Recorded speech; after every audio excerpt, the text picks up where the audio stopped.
For all season. Pakisabi nga po. Promise for all season. Sa Tagalog, pangako ng Diyos kay Vilma Santos. Ano ba yan? Ha?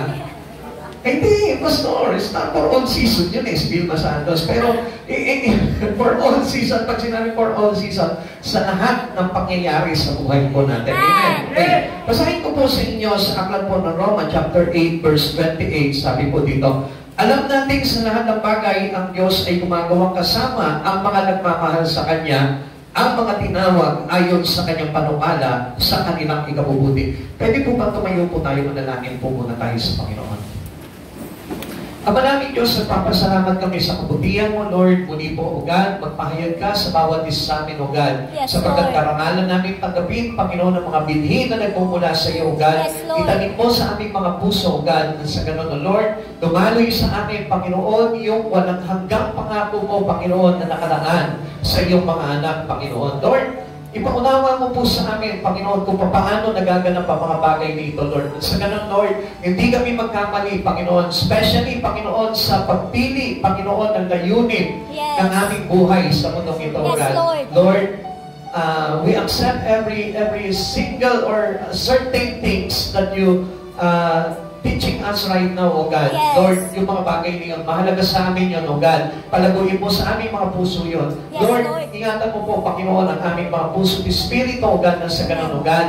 Ano man yung mga kapahayagan, masakit man, Panginoon, o sabihin natin, cause pain to our heart, O God, Lord. Alam namin, Panginoon, na daraan kami doon sapagkat yun po yung may kinalaman sa layunin mo, Panginoon, sa aming buhay yung papaganap. Balutin mo po kami ng iyong banal na dugo, Panginoon, banal na Espiritu, upang unahan mo po ang bawat isa po sa amin, O God. Maraming salamat po, Panginoon, Lord. Lord, dalangin po namin ang kagalakan namin, Panginoon, ang pakikinig ng iyong salita, O Yes, God. Lord. Salamat, Panginoon, sa iyong papurihan in Jesus' name. Amen. Amen. Yan. Sige po tayo po sa ating Panginoon. Okay.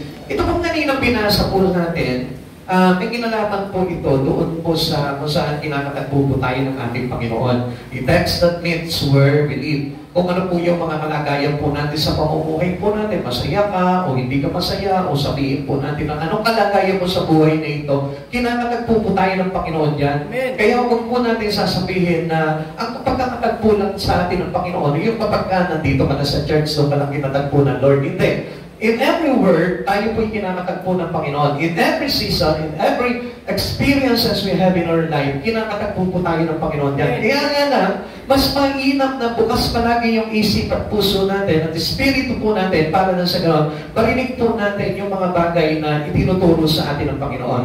Now, a promise that raises the hope of troubled people. Yan. Alam natin, lahat po tayo.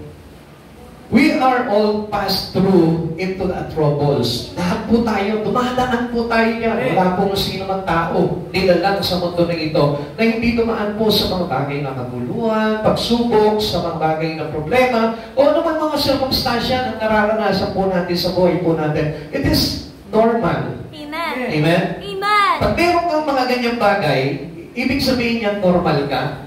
Amen. Pero pag hindi ka dumaraan doon sa mga pagsubok ng buhay, halimbawa, wala yung mga painful moment, o yung mga parang it gives you hurt, o kaya naman yung parang trials, problema, yung mga pagsubok. Pagka wala ka ng mga bagay na yun, sabihin mo sa katabi mo, abnormal yun. Abnormal yun. Ang talagang normal na buhay, yung dumadaan po sa mga hamon ng buhay, sa mga pagsubok. Kaya nga kung isa, naiiyak na lang tayo, no? Pero ang hindi mo alam, dapat nga mas maging masaya ka dito sa mga bagay nito. Okay? The guarantees that God has a plan for each of His children. Ang pinakamaganda lamang po yan, that we are being a part of the children of God. Lahat tayo kailangan maging mga anak ng Diyos. Para na sa ganon, ito pong pangako ng Diyos na ito na nabanggit sa Romans chapter 8 verse 28 ay magkaroon ng effectiveness sa buhay po ng bawat isa sa atin. Sabihin mo sa katabi mo, anak tayo ng Diyos. Anak tayo ng Diyos. Not an easy promise to remember when times are tough, di ba? Kuminsan, kapag nandun ka na sa mga ganong problema, ano lang nangyayari? Wala, nabubura na lahat sa isipan mo, lahat ng mga ipinangako ng Diyos. Halos nakakalimutan mo na yung sinabi sa iyo ng Lord, anak, ika'y aking tinuturuan sapagkat hangad ko ang iyong kaligtasan. Amen. Minsan nakakalimutan na po natin yung mga bagay niyon. Kaya kapag dumating na sa atin itong tough times na buhay po natin, na completely nakakalimutan natin ang Diyos sa buhay po natin. Kung minsan nga, di ba? Parang curse pa natin ang Diyos sa buhay po natin eh. Na wala tayong kamalay-malay, parang sinusumpa na pala natin ang Panginoon sa buhay po natin. Alam niyo kung bakit? Because we may be overwhelmed by difficulties. Kasi bakit? Para tayo natatapunan na ng mga hirap. Natatapunan na tayo ng mga bagay na parang tumarating sa atin ng mga pagsubok sa buhay. We may think that God has forgotten us. Minsan iniisip po natin, kinalimutan na ako ng Lord, kaya okay, ito na. Sarili ko na lang ang gagawin ko. Tutak, kinalimutan ako ng Lord. Actually, hindi ka kinalimutan ng Lord eh. Even ever since in our life, hindi tayo kinakalimutan ng Panginoon. Kaya nga mayroong pagsubok na dumarating sa ating buhay. Alam niyo po ba, kalabit ang tawag po yan. Kapit ng Panginoon sa buhay po natin yan. Why sometimes God put us into discipline, into chastening, into difficulties, into trials? Because God is wanted for us. Ano po ba yun? Yung layunin ng Diyos para maganap sa buhay po natin. Kaya parang ginigising ka ng Lord. O anak, halika dito, medyo nakakatulog ka. O anak, halika dito, nakakalimot ka. Kaya tayo tinatapik ng Panginoon doon. Kaya pansinin niyo po ito. Kapag hindi ka na nag-church, makikita mo na parang sunod-sunod na yung problema sa buhay mo. Anong dapat mong gawin doon? Ang ibig sabihin ng marinig may tinig ng Panginoon na pinababalik ka na sa church. Amen. Pinababalik ka na sa Kanya. Kasi kapag marami ng mga kaguluhan na gaganap sa buhay mo, isang bagay lamang niyo yung kinakalabit ka ng Lord, anak, balik ka na sa akin. Medyo hindi mo na kaya yan. Mabibigat na yan. Kaya kailangan bumalik ka na sa akin. Parang ganun lamang po yun. We may think that our lives are out of control. Parang ang sinasabi natin, wala na.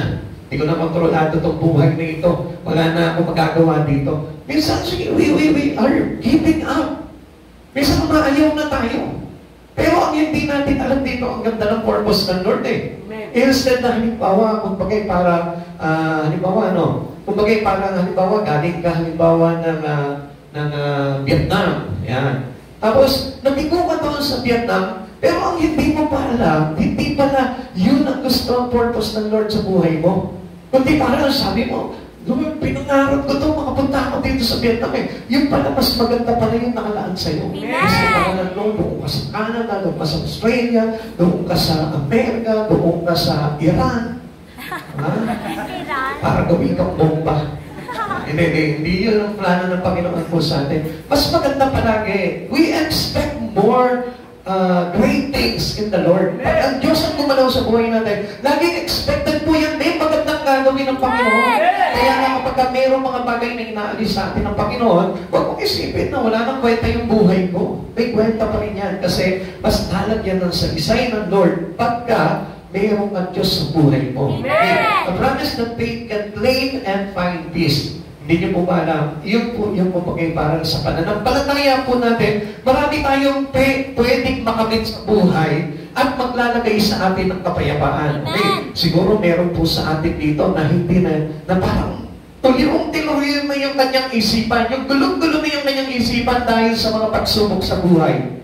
Marahil meron po tayong ganon. Now, anong ibig sabihin po dito? Hold on unto the promise of God, have faith to the promise of Him, and claim that this will be happen to you. Makikita mo, yun yung magkakit kapayapaan. Hindi yung iniisip mo na wala ng pag-asa buhay ko. Hindi na nalago itong kabuhayan ko. Hindi na ako magtatagumpay sa buhay. No. Makita mo lamang po yung way, yung pamamaraan ng Diyos sa buhay mo. Makikita mo, easily, doon lang pala kadali para ma-achieve ko itong pangarap ko. Pinahirapan ko pa. Pagsubok na, hardship of life na, pinahirapan ko pa. Actually, ganun po ang buhay po ng tao eh. May problema na, pinadagdagan pa. Instead na yung problema, supilin na, ang nangyayari, bumabaon pa yung mabigat na problema. Bakit kaya nangyayari yun? Kasi you are apart from Jesus. Alam naman po natin na problema sa buhay po natin, God has always a promise. Laging meron pong promises ang Lord. Kapag may mabibigat na problema sa buhay po natin, alam natin na ang Diyos po may mga pangako. Okay? Tignan po natin. Unang pangako ng Diyos. A promise that brings assurance. Yung bigyan po tayo ng kasiguraduhan sa buhay na ito. Kaya nga kung minsan kasi, gawa tayo ng gawa sa buhay po natin, pero we find out, ako, wala naman pa ng kasiguraduhan itong ginagawa ko. May hindi ko alam kung asenso buhay ko eh. May hindi ko alam kung mag-workout itong mga bagay na ginagawa ko. May hindi ko alam kung magtatagumpay yung mga anak ko eh. Walang kasiguraduhan po doon. There is always uncertainty. Amen. Kaya po tayo ginigising ng Panginoon at nag-uwika ang Panginoon sa atin about His promise para na sa ganoon, ma-realize mo na mali pala yung pamamaraan mo at yung pamamaraan ng Diyos ang dapat nating gawin para magtagumpay po tayo. Amen. Amen. Okay, tingnan po natin. Sabi po dito, and we know, sabi niya ganoon, and we know God works together for our good. Amen. At pag sinasabi po na ito, alam natin. Pag sinabing alam natin, alam mo, alam ko, alam natin lahat. Amen. Pag sinabing alam natin, hindi dikit sa atin. Amen. Hindi po yan inilihim sa atin. Amen. Kundi, God is always open Amen. for what He will really do for your life. Kung ano yung ginagawa ng Lord sa buhay natin, obviously, alam mo yan eh. Kaya lang tinatakpan natin yung sariling mata natin, yung sariling isip natin, yung mga tenga natin, yung puso natin, especially our spirit. Amen. Kino-close natin yan. Sinasarahan natin yan para lang ang ano? Para mahirapan ka sa buhay. Yun pala yun. And we know, sabi po nito, alam natin. So, ibig sabihin po nito, alam naman pala natin kung ano yung mga solusyon dapat eh. Pag may problema ka, alam mo naman pala kung anong solusyon. Eh, bakit pinipilit mo palagi yung solusyon mo? Eh, samantalang hindi naman uubra yung solusyon mo dahil alam natin. Amen. Amen? Amen. Alam natin, magpe-fail ako dito sa sarili kong lakas, sa sarili kong kagustuhan, sa mga pangarap ko lamang.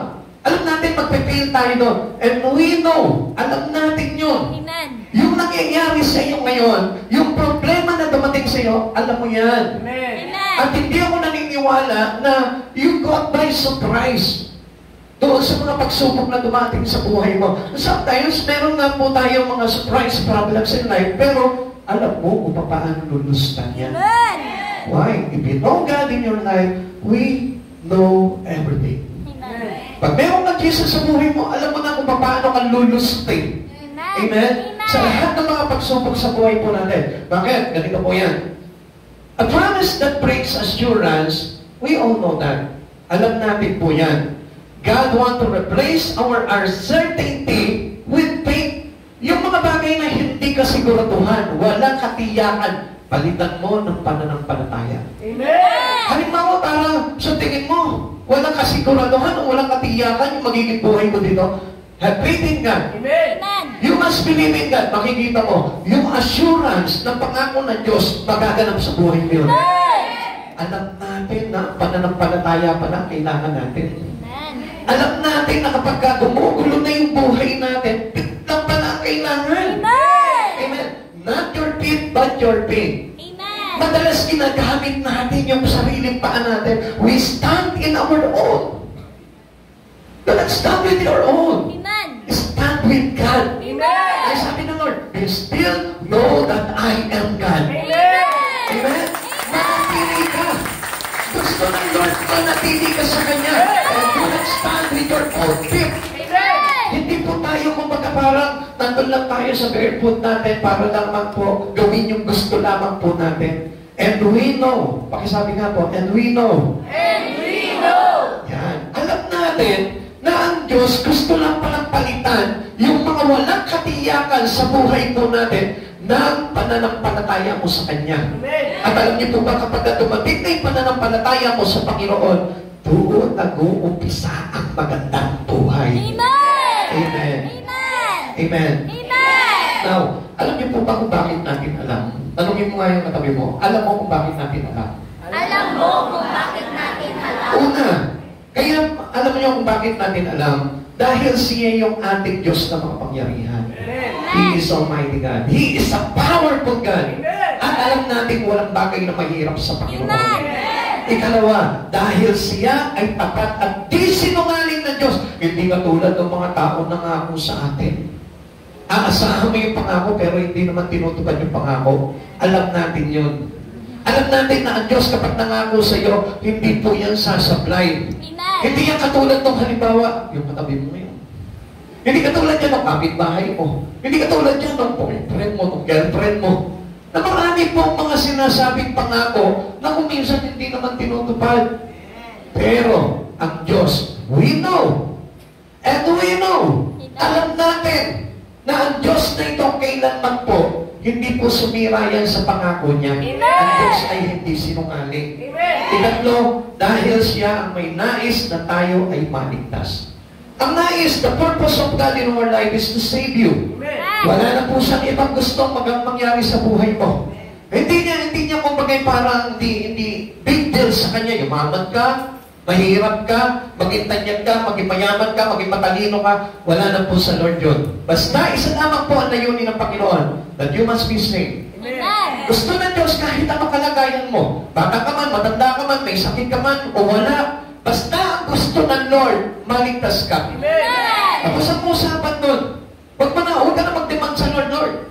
Tuta, ililigtas mo naman ako, Lord. Pero kung sabihin mo muna ako ng kayamanan dito, huwag mo nang ihingin pa sa Panginoon yun. Basta kung ano yung kalagayan mo ngayon, mahirap man yung kalagayan mo, pasalamatan mo ang Panginoon dahil alam natin ang Diyos, ang purpose niya ay iligtas tayo. Amen. Gusto kasi ng Lord makasiguro ka niya. Gusto ng Lord makasiguro ang Diyos na sa Kanya ka. Gusto ng Lord mawala yung pag-aalinlangan mo na walang kwenta ang buhay mo. Gusto ng Lord na makita niya na ikaw mismo maisiguro niya sa kanyang sarili na ikaw ay nandoon sa maayos na kalagayan. Yun yung mga bagay na gusto ng Lord na mangyari at maganap sa buhay natin, which is alam natin. Amen. Amen. Now, the uncertainty of the unbeliever. Pagka ang believer talaga, pag walang pananampalataya sa Panginoon, wala nang ibang gagawin niya kundi mga problema na lang sa buhay. If you have no faith in God, if you are unbeliever to Jesus, walang ibang gagawin niya sa buhay niya kundi magdaot na lamang palagi sa sarili niya. Pakawakan niya lahat ng mga pagsubok na dumaraan sa buhay niya. Why? Because he is unbelieved. Wala siyang pananampalataya sa Panginoon. But if you are a believer of God, ang daming pwedeng mangyari. Ang daming magagandang bagay na pwedeng maganap sa buhay mo if you believe in God. Amen. Okay, the uncertainty of the unbeliever. Alam niyo po ba kung ano yung bagay na walang katiyakan sa isang taong hindi nananampalataya? Una, okay, he doesn't know why he is here. Hindi niya alam kung bakit siya nabubuhay dito sa mundo ito. Hindi niya alam kung bakit nandito siya ngayon. Na kahit na tanongin kita sa oras na ito, medyo malilito ka. Bakit ka nandito ngayon? Diba? Ha? Yun po ba talaga ang totoo? Diba? Eh kung sabihin halimbawa ng Lord sa iyo na okay, nandito ka pero hindi ka magkakaroon sa akin. Sigurado ka ba? Natatanggapin mo yung bagay niyo. Siyempre, minsan mag-iisip ka sa talit. Pero kailangan ko ng mga bagay na pangangailangan ko sa buhay ko eh. Actually, hindi po yun eh. Ang talagang alam natin why we are here, because God will bless you. Amen. Tama po ba? Amen. Ang alam natin, pagpapalain lang tayo ng Lord. Pero, alam mo ba kung ano talaga yung totoong pagpapala ng Diyos? We thought sometimes that God will raise your economy. Minsan yun po yung iniisip natin na sometimes, Lord, na sa pag-church natin, tatanggalin ng Lord yung iyong problema. Ibabalik ng Lord yung iyong kaligayahan. Hindi po ganun eh. Amen. Ang Lord po, ang purpose talaga ng Lord, yung magtagumpay ka. Amen. Hindi para tanggalin yung problema mo, magtagumpay ka doon. Amen. Always remember that God is teaching you. Kung bakit meron ka pagsubok sa buhay, tinuturuan ka kasi minsan matigas na ulo natin. Amen. Kaya dumarating sa atin yung pagsubok sa buhay para na sa ganon, tayo turuan ng Panginoon. Kaya huwag ka magtataka kung bakit meron ka mga problema or experiences in lives na hindi pabor sa iyo. Kasi merong tinuturo sa iyo ang Panginoon sa buhay mo. Now, what is now the purpose of us why we are here? Kasi yun ang dapat. Amen. Kasi dapat na ang mga anak ng Diyos, remember? Kasama ang mga nagmamahal sa Kanya. So, ibig sabihin, tayong mga nagmamahal sa Kanya, without or with or without, mahal natin ang Diyos. Kasi alam natin eh. And we know everything in the Lord. And we know that God will save us. And we know that this is only a temporary experiences to every one of us. Amen. Lahat ng mga nangyayari sa buhay natin, temporary lang yan eh. Alam niyo, nung araw, excuse mo sa may bahay ko kasi baka mamaya ma-hurt siya eh. Ganito po yan. Nung araw, meron po akong pinangarap talaga na maging girlfriend. Hindi mo siya dumarating sa buhay ko. Pero kung siya agad yan dumating sa buhay ko ng mga, hindi ko na pinangarap po yun. Isa po siyang, yung kapatid niya po ay artista po yun. Hindi ko na mapapanggitin kung sino, ano po. Naging girlfriend ko po yun. Siya po talaga yung parang talagang pinitibok ng puso ko, parang ideal para sa akin. Pero alam niyo, hindi naman po nag-work. Lagi ko ba kasama yung nanay nun? Pag mag-a-attend po kami ng gawain, kasama ko pa yung nanay nun. Kaya lang, sabi ng Lord, hindi pala para sa iyon. Meron palang mas higit na ideal.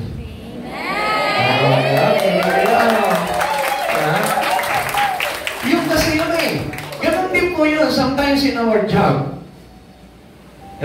Sometimes yung experience na gusto ko itong trabaho na ito eh. Pero bigla kang find out ng boss mo. Lord, bakit ganito? Bakit mo ko tinanggal dito? Pero hindi pala yun yung dahilan why you are here. Diba? Ang dahilan pala ng Panginoon ay wala doon sa gusto mong trabaho na yun, kundi nasa gustong trabaho ng Diyos para sa iyo. Amen. Kaya sometimes we have uncertainty in life eh. Kaya mayroong mga bagay sa buhay natin na walang katiyakan. Alam niyo kung bakit? Kasi we don't rely on God's move into you. Hindi natin pinagbabasihan yung galaw ng Diyos sa buhay natin. Yung galaw lang mahal natin, yung gusto natin gawin eh. Lord, ito yung gusto mong galaw eh. Halimbawa, let's say, gusto mong galaw, yung yung mga gusto mong galaw. Eh, hindi yun yung gusto galaw ng Lord. Ang gusto ng Lord na galaw mo, ganito pala. Kaya, ikaw naman, patuloy na patuloy ka kapag kumakanya ka sa Lord. Eh, gusto mo yung humahatot ka. Di ba? Tuwa-tuwa kayo mga gano'n na yun. Yung mga gano'n mga gusto mo yun ka. Eh, gusto lang pala ng Lord na move po, praising. Yung nagpupuri sa Panginoon. Hallelujah. Hallelujah. Yung pala gusto ng Lord eh. Kaya pala nung minsan, na sumali ka sa dance contest, ano nangyari? Napinayang ka. Diba? Bakit? Ang galing-galing mo pa naman sumayaw, ikaw pa naman yung hataw eh. Astig pa naman yung dating mo sa pagsayaw, di ba? Talagang ikaw yung hataw talaga. Pero ano nangyari? Nag-fail ka doon. Bakit? Kasi there is always uncertainty doon sa bagay na ginagawa mo. Walang katiyakan. Pero sa pagganong-ganong mo sa Panginoon, may katiyakan. Amen! Ano pa po yung mga uncertainty ng mga believer? Doesn't know how life began. Paano ba nag-umpisa ang buhay mo? Bisa, di nga natin alam eh. Basta, pinanganak ako ng nanay ko. Ang alam ko, pinanganak ako doon sa ospital ngayon. Ang alam ko, pinanganak ako doon sa tugtong. Pinanganak ako sa Bangkusay. Pinanganak ako dito. Yeah? Kaya kung minsan, doon na nakabasa yung buhay mo. Kaya kapag sinabing pinanganak sa tugtong, ano nangyari? Wala akong matapang yan. Laking tugtong yan. Laking Bangkusay yan. Laking singgalong yan. Yeah? Pero pag sinabi nila, halimbawa, uy, laking taas pa village yan. Uy, mabubuti yan, mayayaman yan. Ganun po tayo eh. Diba? Laking isuod yan. Mga sosyal yan. Diba? Laking mga tarin yan. Ay, hindi ko alam. Kung ano na yun dito. Diba? Doon tayo nakabase. Pero, we doesn't know how life began. Kung paano nag-umpisa yung buhay po natin. At hindi na po natin halos alam kung saan nagsimula ang buhay po natin. Bakit? Basta ang alam natin, ito na yung bagay na kinagisnan ko sa buhay ko eh. Ito na yun. Doesn't know what life is all about. Ano po ba talaga yung buhay na meron tayo? Ito po ba yung talagang gusto ng Diyos na buhay na meron ka? Minsan hindi po natin alam yan. Why? Because we have unbelief in God. Amen. Pero kapag believer of Christ ka na at nananampalataya ka na sa Diyos, malalaman mo kung ano na yung gusto ng Diyos sa buhay mo. Amen. Everyone else doesn't know where you will be after that. Kuminsan yung iba, wala, basta patay na tayo. Wala na eh, syempre. Kinuha na tayo. Kinain tayo ng lupa. Wala na. Pero hindi mo alam, yung palang pasimula ng buhay, yung kamatayan. Yung palang yung pasimula ng buhay, yung kamatayan mo dito. Amen. Kaya nga lagi natin pinag-iinam yung tabuhin ng buhay natin dito sa mundo para na sa Panginoon. Pag nagsimula na yung totoong buhay, nandun ka sa talagang totoong buhay na nilalaan sa atin ng Panginoon doon sa kanyang kaligtasan. You must know a life after death. Kailangan alam mo kung ano mangyayari sa buhay mo pagkatapos ng buhay mo dito sa mundong ito. Hindi ba yung parang masyado tayo fascinated pagdating doon sa mga bagay na nangyayari sa buhay natin dito? We will forget all those things what happens to us here. Makakalimutan din po natin yan. When our life was with God already, lahat ng bagay na nangyari sa ibinong mababaw na sa limot, wala nang lahat. Amen. Amen. Faith in Christ trade uncertainty for assurance. Kaya pag tayo po'y nanampalataya na sa Panginoon, yung mga walang katiyakan ngayon sa buhay ng bawat isa sa atin, magkakaroon na po yan ng kasiguraduhan. Amen. Yan kaya maganda yan. If you have faith in God, if you believe in God, yung mga bagay na walang katiyakan sa buhay mo, magkakaroon na ngayon ng kasiguraduhan yan. Kaya napakaganda. Pag meron ka ng Diyos sa buhay mo, yung dati parang walang katiyakan, ay malabang mangyari yan. Nagkakaroon ng liwanag, nagkakaroon ng linaw. Yung mga pangarap mo sa buhay mo, with God, nagkakaroon na po ng kaliwanagan. Hindi na parang suntok sa buwan. Hindi na parang, naku, hindi ko sigurado kung mangyayari sa buhay ko. Basta mapapairalin mo yung pananampalataya mo sa Panginoon, how hard it is your dreams to come true, makikita mo, uy, ganun lang pala kasimple. With my faith in God, with my believing in Him, doon lamang po pala, ganun lang kasimple, nangyari na sa akin ngayon, pinapangarap ko. Amen. Ang alam nyo, hindi mahirap ang buhay. Kaya lang humihirap yung buhay pag wala tayo kay Jesus. Amen. Yun ang pinakamahirap na buhay. Kaya bigat ng pasanin because out of Christ Jesus, wala tayo, lumalabas tayo sa Panginoon eh. Kaya nga, alam nyo, yung discipline ng Lord, hindi po yung pabigat sa buhay natin. Ang mabigat sa buhay po natin, yung response natin na mali. Amen. Naintindihan nyo? Amen. Hindi yung problema ang mabigat sa buhay. Ang mabigat, yung ating response to our problem. Amen. Kasi kung minsan kasi, yung response natin sa problema natin, mas lalong dumadagdag pa yung bigat. Instead na dumaan yung problema natin, ano nangyayari? Yung ating response, yung ating pagtugon doon sa problema natin, nadadagdagan pa yung bigat. Kaya, instead na bigat ka lang na ganyan, bumabagsak talaga. Amen. Naintindihan niyo po? Amen. Bakit? Kasi ang kagaanan na kay Christ. Amen. Lumapit kayong mga napapagalang nabibigatan sa Kanya at pagpapahingay niya kayo. So, sino na ngayon magbubuhat ngayon ng problema mo? If you believe in Christ Jesus, siya na. Because He do the cross for us. Amen. Ginawa niya yung mga bagay sa krus para sa atin, para gumaan yung mga pasanin po natin. Amen. Ang sabi niya dito, I know whom I have believed. Kilala niya kung sino yung pinananampalatayaan niya. Pakitanong mo ngayon yung katabi mo, ikaw ba kilala mo kung sino yung sinasampalatayaan mo? Ikaw ba kilala mo kung sino yung sinasampalatayaan mo? Yes, I know that you know. Alam ko na kilala niyo kung sino yung ating tagapagligtas, si Jesus. Kaya lang ang problema po dito, do you really know Him? Kasi kung kilala natin ang Panginoon sa buhay natin, we let God to go upon us, to do His action for us. Tayo mismo mananampalataya tayo sa Panginoon na Lord, sige gumalaw ka sa buhay ko. Na Lord, sige pakilaman mo yung buhay ko. There is always, in the believer, He allowed the divine interventions of God to them. Amen. Yung kapagay banal na pakingialam ng Diyos sa buhay mo, pinapahintulutan mo yan. Alam niyo po ba kung ano, asan yung kung paano nangyayari sa buhay po natin yan, kapag pinangkikilaman niya na yung mga ginagawa mo, kapag pinapakialaman niya na yung pamumuhay mo, kapag pinapakialaman niya na yung pamilya mo, kapag pinapakialaman niya na yung iyong kayamanan, kapag pinapakialaman niya na especially your spiritual relations for Him. Amen. Yun na yun, yung divine intervention na tinatawag. And we do allow it to happen to every children of Him. Kailangan na hayaan po natin na gawin po yun. Dahil kilala natin kung sino yung sinasampalatayaan natin. At doon sa kilala natin na yun, yun po yung mga kasiguraduhan at katiyakan ng mga bagay na walang katiyakan sa buhay natin. Sabi po ng 2 Timothy chapter 1 verse 12, at iyan ang dahilan kaya ako nagdurusa ng ganito. Ngunit hindi ako nahihiya sapagkat kilala ko ang aking sinasampalatayaan at natitiyak kong maiingatan niya hanggang sa huling araw ang ipinagkatiwala mo sa Kanya. Alam niyo kung anong ibig po sabihin po dito? Faith is trusting life in Christ Jesus.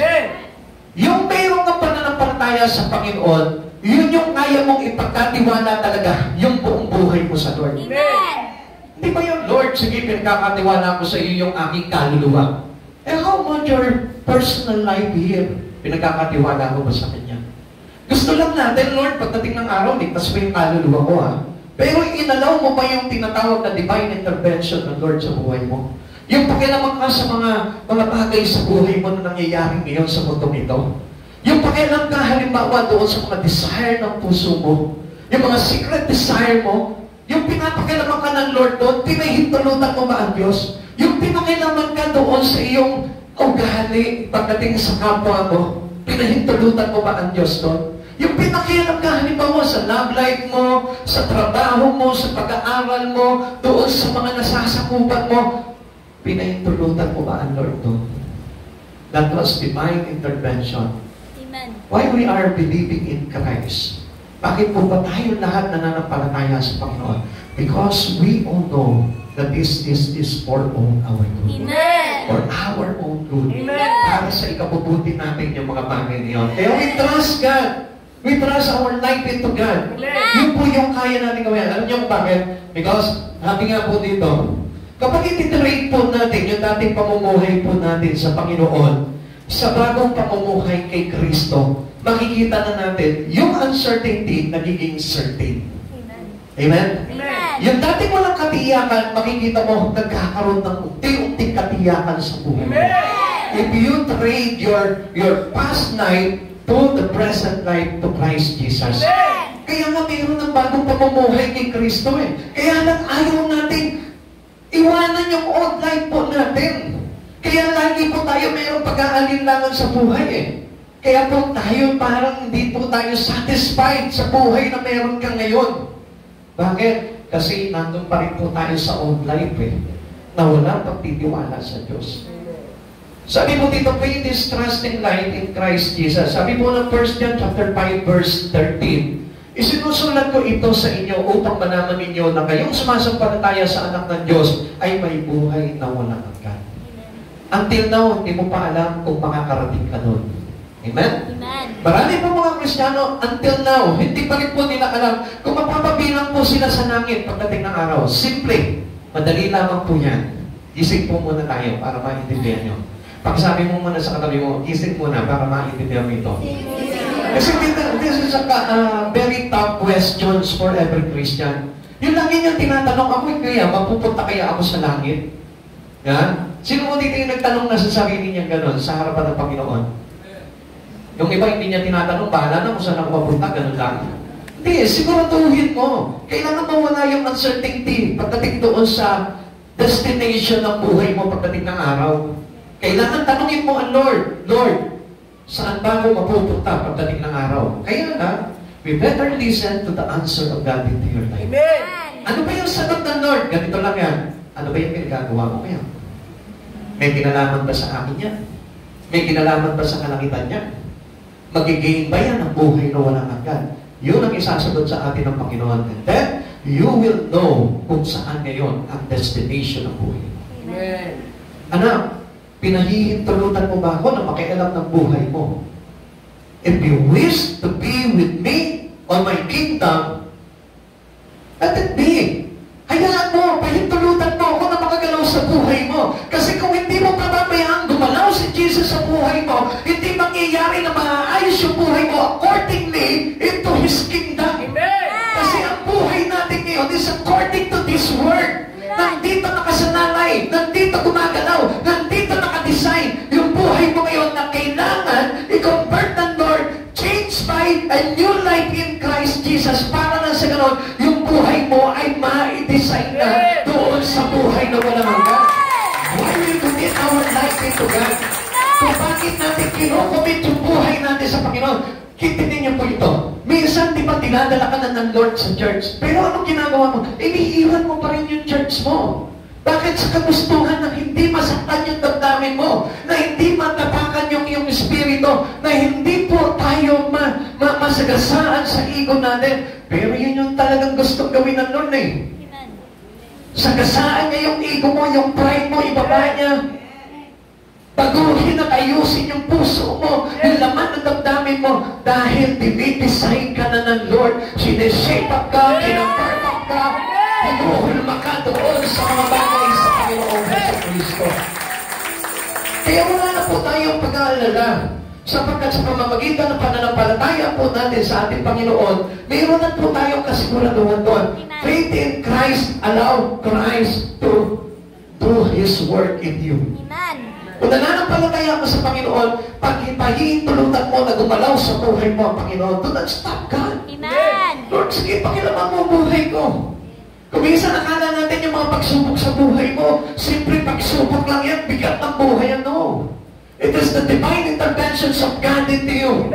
Nasa church ka na, kay Lord ka na, kaya yung mga problemang yun, pakikialam lamang ng Diyos sa buhay mo yun, para ikaw ay maging ganap sa Kanyang layunin. Amen. And we know, alam natin yun, kapatid sa Panginoon, bakit ngayon parang umaaray kapag may problema ka? If you are true Christian, if you are true believer in God, we accept the fact that Jesus will handle everything, every troubles, every trials sa buhay po ng isang mananampalataya. Amen. Ikalawa, a promise about all the experiences of life. Pangako sa lahat ng mga bagay na nararanasan natin sa buhay. Ang sabi po nung kanina pinasa natin, all things work together for good. Yung kinasusuklaman natin problema ng buhay, yung kinasusuklaman natin, pinagdaraanan natin na mabigat na pagsubok sa buhay, yung pala yung maglalagay sa atin para sa ikabubuti natin. Amen. Yung parang inis na inis ka, asar na asar ka, bakit meron akong ganito problema? Bakit meron akong ganito? Bakit nangyayari sa akin itong ganito? Alam nyo, if we have a better response to our problem, makikita mo, it is for our own good. Amen. Because that was a promise of God. In all things work together for good. Lahat ng bagay na nangyayari sa buhay natin para sa ikabubuti natin. Amen. Sometimes it looks very painful. Sometimes it looks very hurt. Sometimes it looks that you may get very mad. Pero I tell you, yung bagay pala na yun na kiniinisan mo at masakit sa kalooban mo, yung paling bagay na magtuturo sa iyo para mailagay ka sa buhay na mainam. Amen.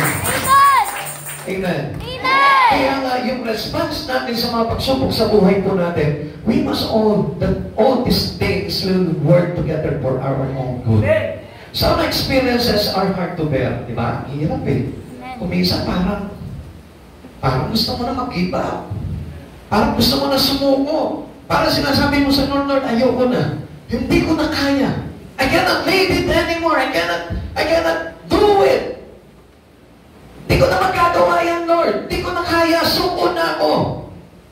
Minsan ganun po yung response po natin. It is all wrong. Amen. You are a believer to Christ Jesus. And we know in all things, God work together for our own good. Amen. Na lahat ng bagay na nangyayari sa iyo, hindi pangit, kundi maganda. If you know Christ Jesus. Kahit pagsubok pa yan, kahit against in your life, kahit against to your will, kahit against sa iyong gusto sa buhay ito is still for your own good. Amen. Kasi very selfish po tayo. Akala natin magagaling na tayo. We thought that our life is getting know everything in this world. Kala natin, okay na, alam ko na ito eh. Kaya nga, ang kala po natin, alam na rin po natin kung ano yung makakabuti sa atin. Hindi tayo nakakaalam no? Kundi only the Lord. Because the God of ours is the God of Alpha and Omega. Amen. Amen. Amen. Yung simula nga ng buhay natin, kung saan nag-start yung buhay natin, hindi natin alam eh. Yung pa kayang hangganan ng buhay natin, malalaman mo. Kapatid sa Panginoon, there is only God who knows your beginning and He knows your end. Kaya kanino mo ipagkakatiwala yung buhay mo sa Kanya? Sapagkat alam ng Diyos nito kahit dumaan ka sa bagyong problema ng buhay mo, still alam ng Diyos kung ano pa rin makakabuti sa iyo. Kaya nga pahintulutan mo ang Diyos, Lord, pinahintulutan mo sa akin ng bagyo na ito, Lord, mangyari ang kalooban mo sa buhay ko, alam ko para sa ikaw bubuti ko ito. Amen. Nung araw po, sabi ko nga po sa inyo, nung time na napapasama po yung buhay ko, na talagang nalulungkot talaga ako sa lahat ng bisyo. Alam ko wala na pong magandang mangyayari sa buhay ko eh. Kasi talagang kinasusuklaman na ako doon sa lugar po namin, inaayawan na ako ng mga magulang po, ng mga nanay, ng mga kaibigan ko. Pero then, tingnan niyo po akala ko noon, wala na talagang pag-asa kasi pangit eh, na-experience ko na itong mga ganitong bagay eh. Pero yun na po experience po yung mga ganun masama. Pero, tingnan niyo po ito, if we trust God and if we believe in the Lord, makikita mo, yung pala mga bagay na yun, pinahintulot niya sometimes na mangyari sa yung pangit na bagay na yun para sa ikabubuti mo. So, at ba na yung isang drug addict, ngayon nagpe-preach na ng Word of God. So, at ba yung isang magnanakaw, para lamang makapili ng kanyang drugs, yung isang nasinggero, yung isang chain smoker, yung isang womanizer, makikita mo ngayon nagpe-preach na ng Word of God. Is it good? Di ba nakakapakabuti? Kaya nga kung mapapansin natin sino tayo para hatulan agad natin yung buhay natin na wala ka ng kwenta? Basta marunong ka mananampalataya sa Diyos, yung mga nakaraan mo, babaguhin ng Diyos yan into a good things in your life. Huwag mo makikita yun. Kaya nga, kung mapapansin natin dito, some experiences are hard to bear. Ang hirap mong dalhin. We experience things that shake and break us. Yeah? Naranasan na po natin yan, yung parang baka nayanig talaga yung pagkatao mo, nayanig talaga yung pamilya mo, dahil dito sa nangyari nito na parang nawasak na talaga lahat. Actually, alam nyo, tayo lang naman po mga tao yung nag-aalaw nun eh. Pero ang Diyos, hindi niya iaalaw sa buhay mo yan eh. To break your family, to break your life, to break your spirit, to break your relations to Him. Ikaw lang, tayo lamang yung nag-aalaw na magwasak ng bagay na yun. Pero alam niyo po ba sa Lord, na kahit dapat anong pagdaanan po natin, is still into the Lord. Manatili ka palagi sa ating Panginoon. Amen? Naalala ko yung awitin. Siguro ito, alam mo na ito, no? Yung lilit. Ha? Pakinggan niyo po yan, yung awitin na yan.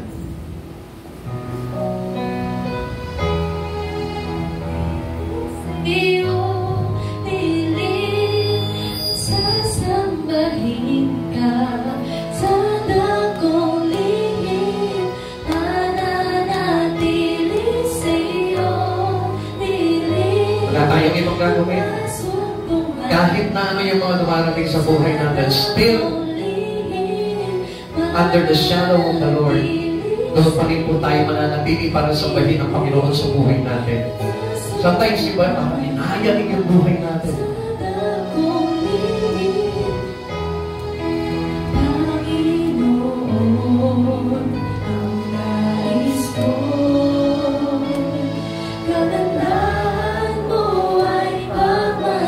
Tignan niyo yung kanyang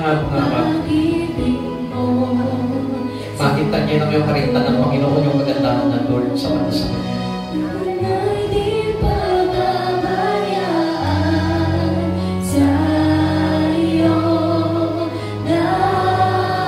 Nakita niyo yung pag-asa niya sa Panginoon lang.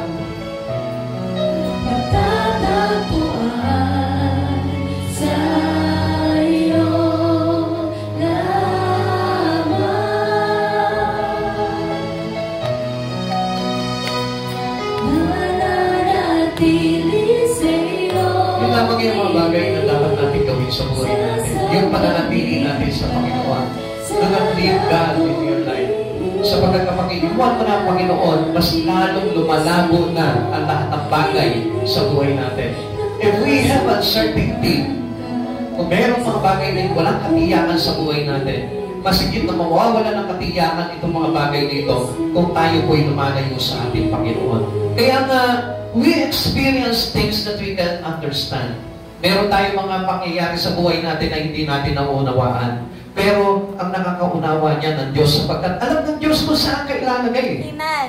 Alam niyo, actually, itong oras na ito, kung bakit yan ka pinaupo ng Diyos, may purpose ang Lord eh. Amen. In everything that we do in our life, in every actions that we have, inaalaw ng Lord yan sa buhay po natin.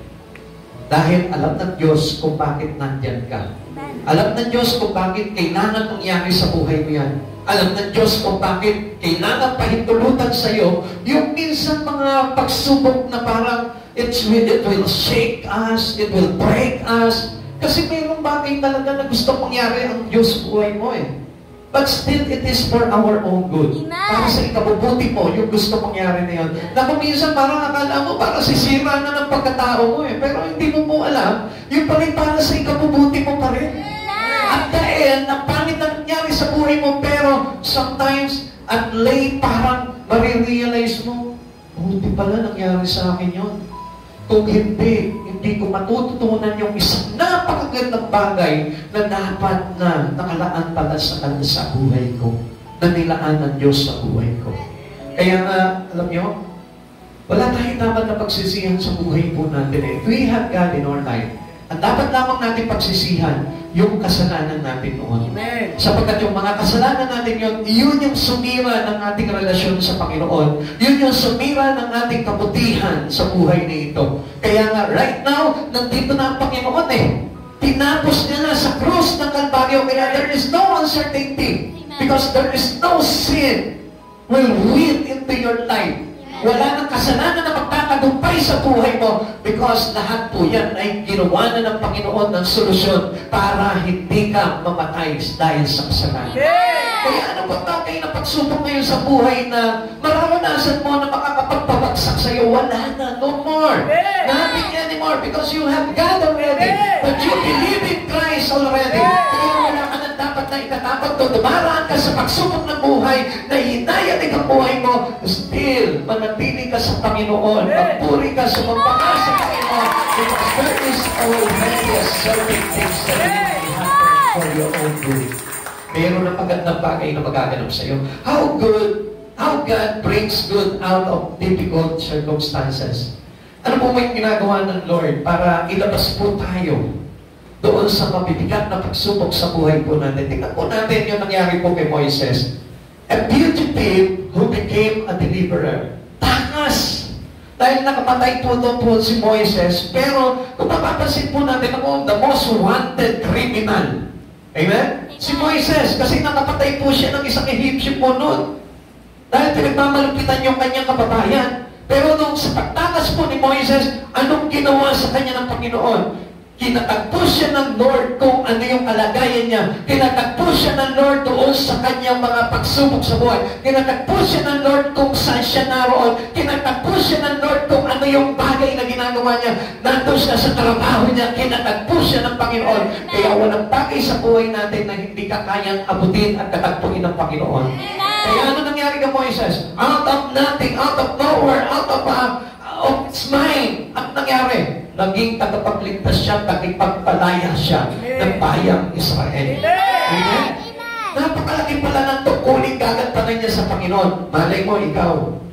Kung isa ka man, katulad ko nung araw na isang drug addict, baka mamaya gusto kang gawin ng Lord bilang mamangaral ng salita ng Diyos. Baka gusto kang gawin ng Lord bilang isang manggagawa sa kanyang kalwalatian.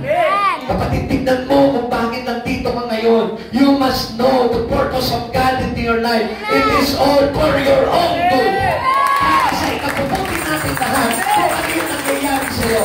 Kaya lang, kapag nakita mo na ang pangit pala ng buhay nito, iwanan mo na yun. Tapos na yung sabihan ng buhay mong yun. umpisahan mo na ngayon yung pagkagandang bagay ngayon na ilalagay sa iyo ng Panginoon sa Kristo. You better know these things in you. Kasi kung hindi tayo makakalaya doon sa mga pangit na nangyayari sa buhay mo, I tell you, mananatili yung pangit na yun sa buhay mo. Amen? Kaya yung mga bagay na pangit sa buhay natin, tinatanggal ng Lord yan. Kahit anong bagay pa yan, basta ikapapangit ng design ng buhay mo yan, ikapapangit ng destinasyon ng buhay mo yan, tatanggalin ng Lord sa iyo yan. Kahit na sa tingin mo maganda ito, kahit sa tingin mo gusto ko ito, kahit sa tingin mo na mahalaga sa akin ito, but still kapag yan ay makakapangit sa disenyo ng Diyos sa buhay mo para makapunta ka sa kaharian niya, tatanggalin ng Lord yan. Kahit na sabihin mo kayamanan pa yan, kahit sabihin mo trabaho pa yan, kahit sabihin mo kung ano man bagay na ginagawa mo sa mundong yan, kahit na pag-aaral pa yan, kahit na yung bank account mo pa yan, kung hindi makakainam yan at hindi makakapaglagay sa iyo yan sa buhay na walang hanggan, tatanggalin ng Lord sa iyo yan. Ganun kabuti ang Panginoon, and God works together for our own good. Ang Diyos ay gumagawa para sa ikabubuti natin. Huwag mong i-blame yung Lord, Lord, bakit mo tinanggal yung jowa ko? Lord, bakit mo tinanggal yung trabaho ko? Lord, bakit mo tinanggalan ng mataas ng grado, Lord? Ano ba naman yan, Lord? Dati first honor ako ngayon, third na. Eh what? So what? Pagdating naman sa Lord, number 1 ka. Ano gusto mo, number 1 ka sa school mo, number 1 ka doon sa langit. Kapatid sa Panginoon, gusto ko malaman mo na kahit na honor ka palagi dito sa mundong ito, there is no certain. Walang kasiguraduhan, walang katiyakan kung ano ang magiging buhay mo. Amen. Only if you believe in God, you will be first to the Lord. At pagdating ng araw, pag nagligtas na ang Panginoon, una ka sa ililigtas ng Lord. Amen. Nakikita si Moises. Si Moises, because he knows God, at pinili niya yung magtiis ng hirap kasama ang bayan ng Diyos. Anong nangyari sa kanya? Ginawa siya first sa lahat ng mga Israelita. Ginawa ng Yahweh na maging first si Moises. Imagine, he is a murderer. Pero anong ginawa niya? He became a leader to the Israelites. Ginawa po siya tagapanguna ng mga Israelita. O tignan pa po natin itong isang ito, si Joseph. His father sold him, but God sent him. Tignan niyo po itinapon siya ng kanyang mga kapatid. Pero anong ginawa ng Diyos na ito? Hinirang naman siya. Bilang ikalawa sa pinakamataas sa Ehipsyo. Kapatid, di ba, ganyan na po yung nararanasan natin. Minsan, itinatapon tayo ng mga mahal natin sa buhay. Pero, anong ginagawa naman ng Panginoon? Isinusugo ka naman sa pinakamagandang pangyayari na magaganap sa buhay mo. Yung maging lingkod ka ng Diyos. Kung minsan, parang hindi na po natin nakikita yung kagandahan ng paglilingkod sa Panginoon Kasi parang ang tingin na lamang po natin, mas maganda, Pastor, yung malaki yung sweldo mo. Mas maganda, Pastor, kung halimbawa mayroon kang opisina doon sa Rubino Tower sa Makati, maganda yung office mo, di ba? Tapos magandang kotse ka, malaki ang sweldo mo, kinikilala ka, tinatawag ang boss. Di ba? Yun yung ganda ng parang pandinig natin sa buhay po natin. Pero alam niyo po, ito po si Joseph. Ano nangyari kay Joseph? Ang trabaho niya, boy. Boy lamang po siya. O, di ba? Amen. Parang hindi kayo makapaniwala, ano? Ha? Tagapagkatiwala lamang po siya ni Potiphar. Muntik pa nga. Ha? Kung mapapansin po natin, isa lamang po siyang boy, utusan lamang po siya. Naging bilanggo pa nga siya Pero imagine, itong boy, ito pong bilanggo na ito, naging ikalawa sa pinakamataas na katungkulan sa Ehipsyo. Amen? Kaya ano nangyari po? Ano po nangyari po dito? Okay, pag-aralan po natin yung buhay po ni Joseph.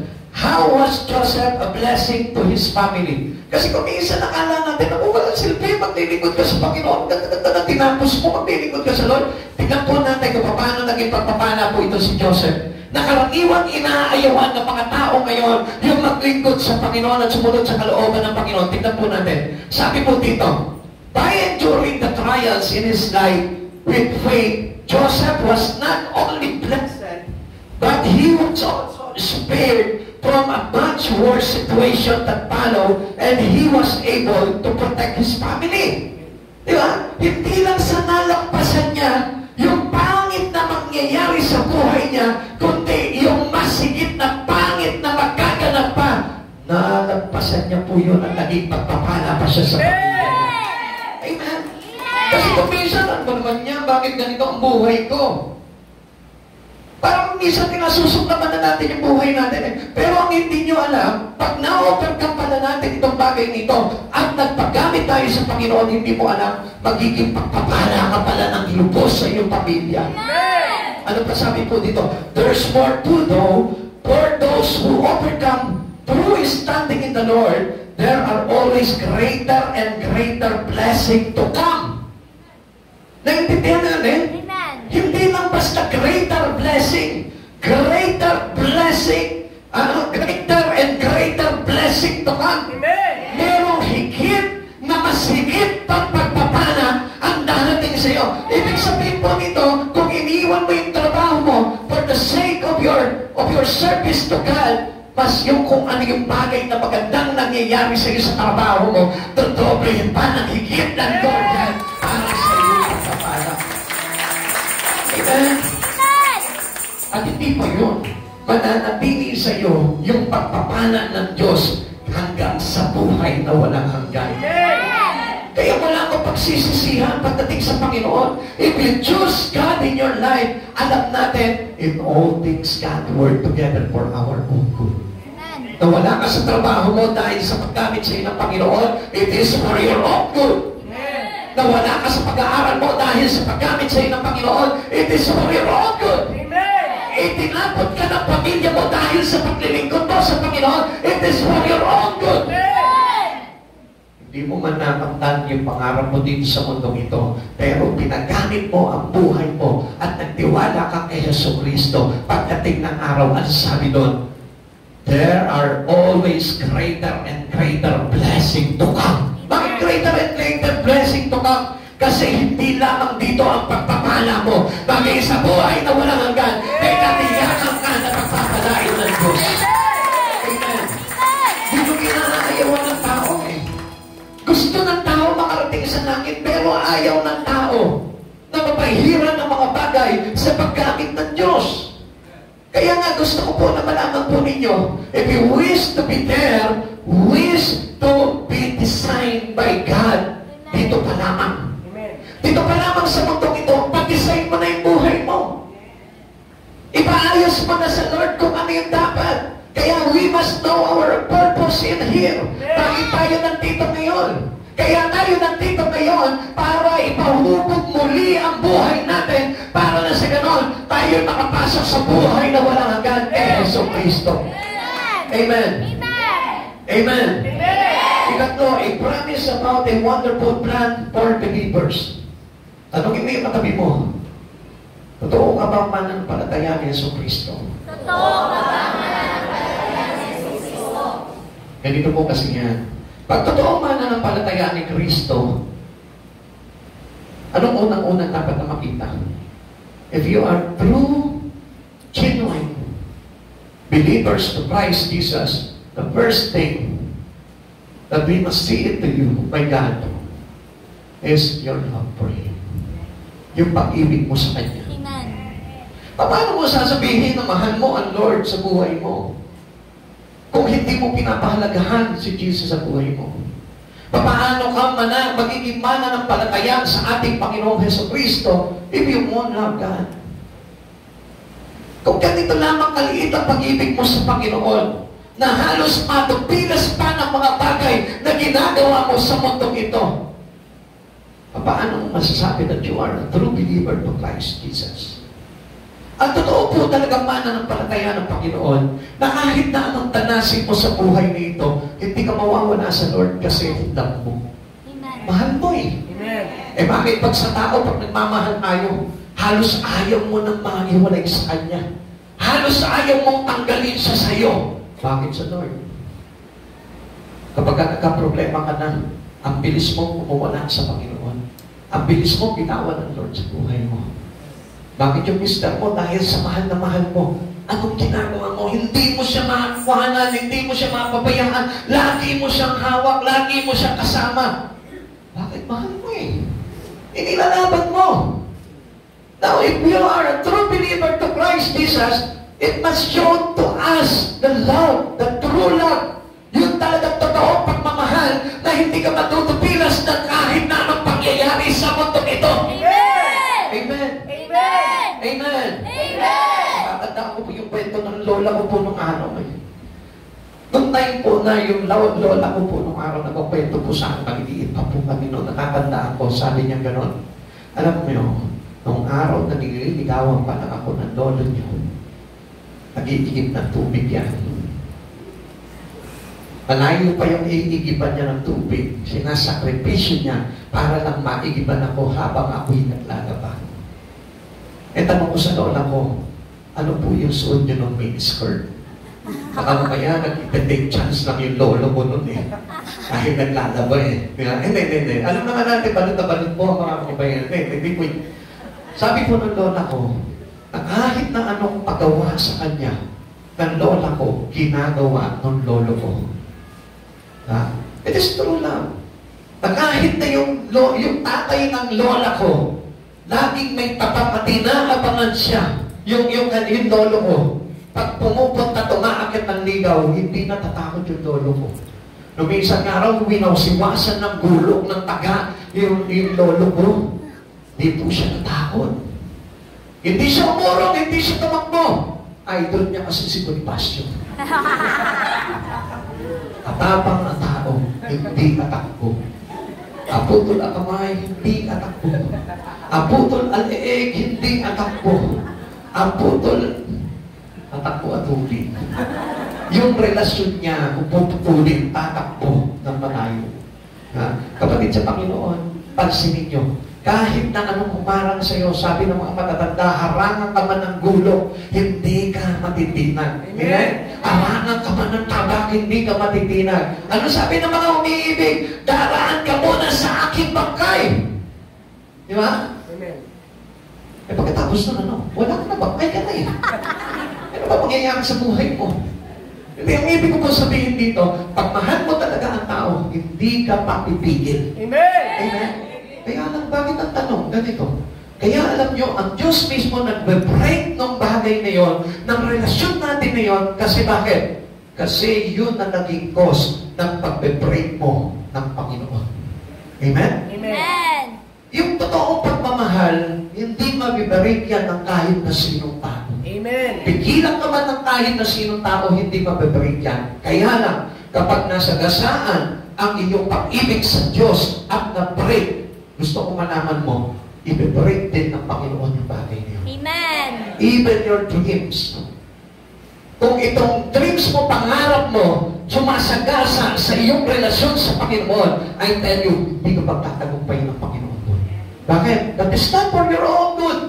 Kasi alam ng Diyos talaga kung ano po talaga yung wonderful plan ng Lord sa buhay po natin. Amen! Hindi alam ng tao yun, pero alam ng Lord yung wonderful plan para sa iyo. Yung napakagandang plan ng Diyos sa buhay mo. Amen! Kaya nga gusto ko po malaman mo, pag pinagpapana ka ng Panginoon, huwag kang hihiwalay sa Lord. Amen! Even kahit na hindi ka pinagpapana, kahit na wala kang problema, huwag kang hihiwalay sa Panginoon. Kahit magbigat ang problema mo, huwag kang hihiwalay sa Panginoon. Sapagkat ayaw ng Lord na nape-break yung relasyon mo sa Panginoon. Bakit?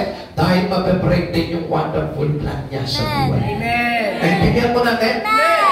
To them that love God, kasama ang mga nagmamahal sa Kanya. Sino raw yung kasama ng Diyos? Yung mga nagmamahal sa Kanya. Ibig sabihin nito, kasama. Yung mga nagmamahal. Yung nagmamahal, kasama. Amen? What do I mean here? Yung mga nagmamahal kay Jesus, hindi nawawala. Amen! Yung mga nagmamahal kay Jesus, hindi nawawala. Amen! Yung mga hindi nawawala kay Jesus, nagmamahal. Ang lamang po kasimple po yung wonderful plans of Jesus in our life. Pag lagi kang kasama bibigay niya sa buhay na walang hanggan. Kung ikaw ay lagi nagmamahal sa Diyos, kakasamahin ka niya doon sa buhay na walang hanggan. Hindi ka mawawala sa Diyos. Kaya napakahalaga nung kasama mo at magmamahal sa Kanya. Amen? Kasama ka ng Diyos at nagmamahal ka sa Diyos, napakahalaga po niyan na laging nare-retain palagi sa buhay mo yan. Kapag tinanggal mo yun, lahat ng mga bagay na nag-alis mo doon sa pagiging kasama ng Diyos at nagmamahal sa Diyos, tatanggalin ng Diyos sa iyan. Naintindihan po natin? Because the wonderful plans into us by God cannot be prayed by anyone. Hindi ikaw, hindi ako. Kahit na magulang mo, hindi mabibreak yung bagay niyon. Kahit na sinong tao, hindi mabibreak yun. Because our relations to God is very, sabihin ko natin, is very special to Him, our Father. Amen! Napakahalaga niyan. Kaya huwag mo sasabihin, anak, lumipat ka muna sa paglilingkod mo sa Panginoon. Anak, huwag ka muna maglilingkod sa Lord, as kasuhin mo muna yung pag-aaral mo. Alam niyo, tayo ito po yung naglalagay ng kabiguan sa mga anak natin eh.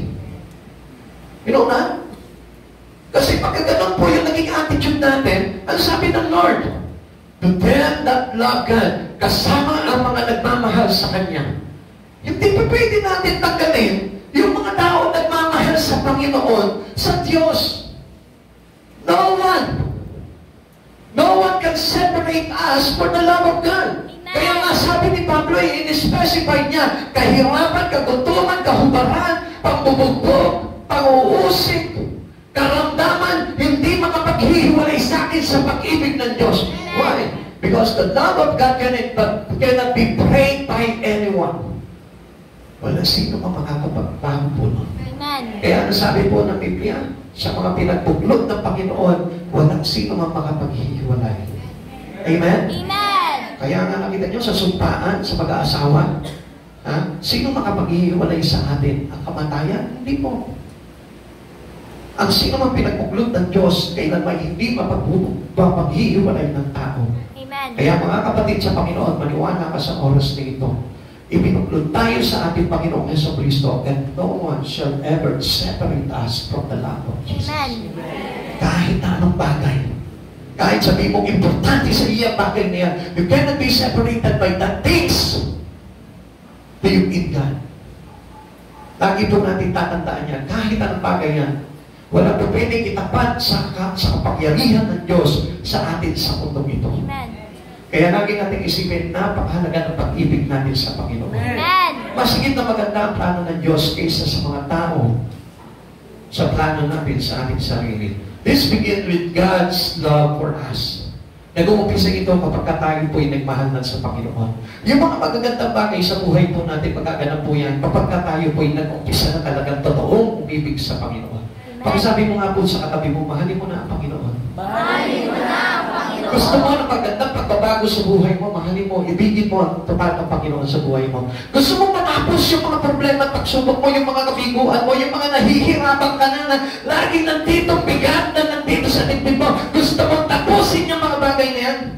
Love God. Amen. Simply ibigin mo ang Panginoon. Bakit? Ang Diyos mismo, ganito po yan. Romans chapter 5 verse 8. Ngunit pinatunayan ng Diyos ang kanyang pag-ibig sa atin nang mamatay si Kristo para sa atin nung tayo'y makasalanan pa. Walang humandang sa atin sa pag-ibig ng Diyos. Even your sin, hindi tayo inihiwalay niyan sa Panginoon. Amen? Amen. Although alam natin, sin separated us from the love of God. Sin separated us from the Father. Pero this time, our God, binrate niya na itong sin na ito ay makapaghiwalay pa sa atin sa Panginoon.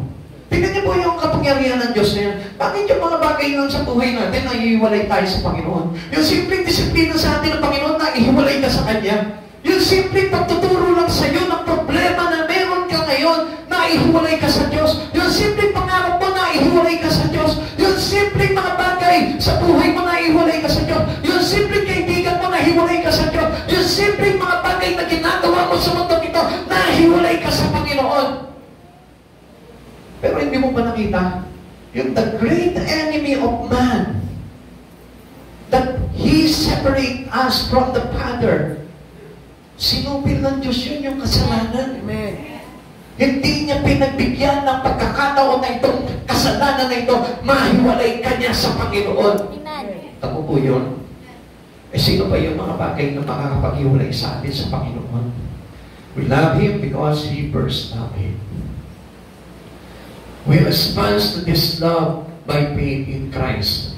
Kaya po tayo sa pamamagitan ng ating pananampalataya sa Panginoon, umibig tayo sa Panginoon dahil Siya yung umibig sa atin. Amen. Siya yung unang-unang umibig sa atin. At kapatid sa Panginoon, wala tayong ipagmamalaki sa Panginoon, Lord, ayaw na kita. Lord, hindi na kita gusto. Lord, hindi na kita feel ngayon. Ano sa akin? Sabi ng Lord, basta inibig na kita nung ikaw'y makasalanan pa. Ang sabi ng Panginoon po sa atin, 1 John chapter 4, verse 19, we love because He first loved us.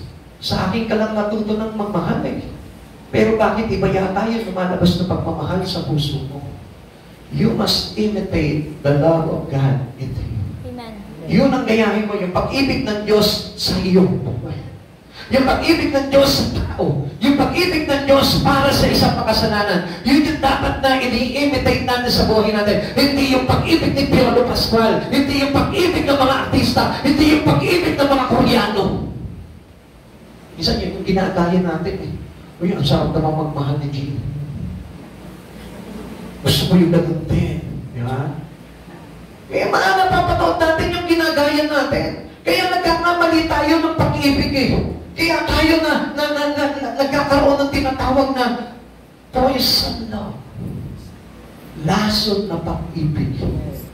Kaya kapag parang si Eva na kinain yung mansanas na lason ng kasalanan. Kapatid sa Panginoon, the real love is like the love of Jesus. Amen. It is not a poison love. Hindi po yan yung pag-ibig ng sanlibutan na kung saan nakakalason. Akala ko kasi kaya kita minahal dahil mayaman ka eh. Akala ko kasi dati sikat na sikat ka yung pala. Wala ka palang kwenta. Akala ko dati kasi responsable ka eh. Akala ko masipag ka sa trabaho. Kaya minahal kita. Akala ko uunlad ang buhay ko sa iyo. Poison love. Laso na pagmamahal. Amen. Kaya, kapag kalaso na pagmamahal, pinagsisisihan. Buti na lang ikaw. Ay, isa pa. Hindi. Tandaan po natin, yung pag-ibig ng Diyos, wala makapag-iiwalay doon. At yun yung perfect love na dapat na ini-imitate natin sa buhay po. Because God is the first one who loved us. Kaya yung love ng Diyos niyon, yun yung dapat natin gayahin. Amen? Amen. Amen? Amen. Sabi mo nga sa katabihan mo, yun ang pag-ibig na kailangan natin tulakan. Yun ang pag-ibig na kailangan natin tulakan. Diba nakita mo, until now, minamahal ka pa rin ng Lord. Kahit hindi pa kahit na paminsan-minsan ka na magsimba. Yung ba nakikita yung mahal ka pa rin ng Lord? Ha? Kahit na kuminsan, hindi ka na nga nagpe-pray. Diba? Kahit na minsan nakakagawa ka ng kasalanan, pero still, mahal ka pa rin ng Lord, hindi niya sinabi sa'yo, I hate you! Ha? Wala kang narinig sa kanya, I hate you, I hate you, I hate you! Hindi niya sinabi sa'yo yun. Pero ang tao, ang lakas magsabi ng, I hate you! You hurt me! Pag nasaktan ka na, hate mo na! Ang Lord, ilang beses mo na sinaktan, pero hindi ka nakarinig sa Kanya na, I hate you. Amen. Because the love of God is real. Amen. Hindi laso na pag-ibig na kung saan kapag nakalisod ka, akala mo mapera yung pala wala. Di ba? Laso. Nadaya ang ibig sabihin nun. Amen? Amen. Amen? Kaya nga gayahin po natin yung pag-ibig ng Lord, hindi tumatalikod. Sabihin mo sa katabi mo, huwag kang kakalikod. Huwag kang kakalikod. Sa pag-ibig sa Diyos. Sa pag-ibig sa Diyos. Amen? Amen? Amen. Sino dito yung ayaw tumalikod sa pag-ibig ng Diyos? Praise the Lord. Dalangin ko po sa Panginoon na huwag yung tatalikuran ng pag-ibig ng Lord dahil pag tumalikod kayo sa pag-ibig ng Diyos, parang tinalikuran niyo na ang lahat ng bagay. Hindi nyo napapansin, hindi nagtatagumpay yung mga tumatalikod sa Panginoon. Bakit? Kasi yung love of God, yun po yung naging successes natin sa buhay natin. Bakit po tayo nawala sa impyerno? Because of the love of God. Bakit po tayo naihango niya sa kasalanan? Because of the love of God. Bakit po naging mabuti ang buhay natin? Because of the love of God. Ngayon, pag tinalikuran mo yung love ng Lord, ano pa magiging mabuti sa buhay mo? Wala na. Kasi alam natin, in all things, God work together for our own good. Amen. God works out His plan for His children. God's work out His plan for His children. He brings good out of bad experience. Doon sa mga pangit na pangyayari sa buhay mo, ngayon magpalabas ng Diyos doon na maganda. Amen. Amen? Yung pangit na ano naman ang buhay nito? Walang kakwet na buhay nito. Magugulat ka kapag you trust and love God in your life, makita mo mayroong magandang biglang susipol sa buhay mo. Amen. He rewards sufferer beyond their expectation. Ikaw na nagsasuffer ka ngayon, ikaw na parang bigat na bigat ka ngayon sa pinagdaraanan mo, magugulat ka dito sa mga bagay na ito na hindi mo na-expect dahil mayroong makabuti ang Diyos na gumagalaw sa buhay mo, makikita mo, magugulat ka, ang ganda ng buhay mo. Amen! Amen. Hindi pa nanatili sa pangit na pagbubuhay mo if you truly love God. Kung totoo ka nagmamahal sa Panginoon at hindi mo iniiwan ang Panginoon sa buhay mo, expect good things will happen into you. Amen. Not only a good things, but a greater things. A greater blessing will happen into your life. Amen. At yung pag-ibig na yun yung hindi makakapag-iwalay sa inyo doon sa ating Panginoon sa kanyang kaharian. Amen. Now, ang tanong dito, are you hurting, down, and depressed? Ikaw yun, di ba? Alam natin na ngayon, sasaktan na. Alam natin na minsan down tayo. At alam natin na inaabot tayo ng depressed because of all troubles that happened to us. Pero ang tanong ng Diyos, ikaw ba ito? Then now, ang sabi sa atin ng Lord, and we know that God works together for our own good. Para sa atin, sa ikabubuti natin, yung mga bagay na ginagawa ng Lord. Amen. The answer for you is rest on God's promise for all season. Panghawakan mo yung pangako ng Diyos. Kahit na anong events ng buhay, whatever season, nahihirapan ka ngayon, nasasaktan ka ngayon, stay on the promises of God. Huwag kang bibitaw doon. Amen. Fail ka ba? Nag-fail ka ba? Huwag kang bibitaw doon. Huwag mo bibitawan ang Diyos sa buhay mo. Sapagkat all the answer of all the problem is the promise of God in you. Kaya huwag kang bibitaw sa Panginoon. Amen. Pag sa sandaling binitawan mo ang Panginoon sa buhay mo, parang binitawan mo na yung tagumpay na dapat mangyayari sa iyo. Mga kapatid sa Panginoon, alam ko na lahat po tayo dumaranas po ng mga pagsubok na ito, pero huwag ka mong alintanain ito sapagkat mayroong Diyos na nangako sa atin na He is always with us. He cannot leave us nor forsake us. Hindi niya tayo iiwan babayan. Tayo po'y magsitayo sa presensya po. Handa po natin yung ating mga sarili.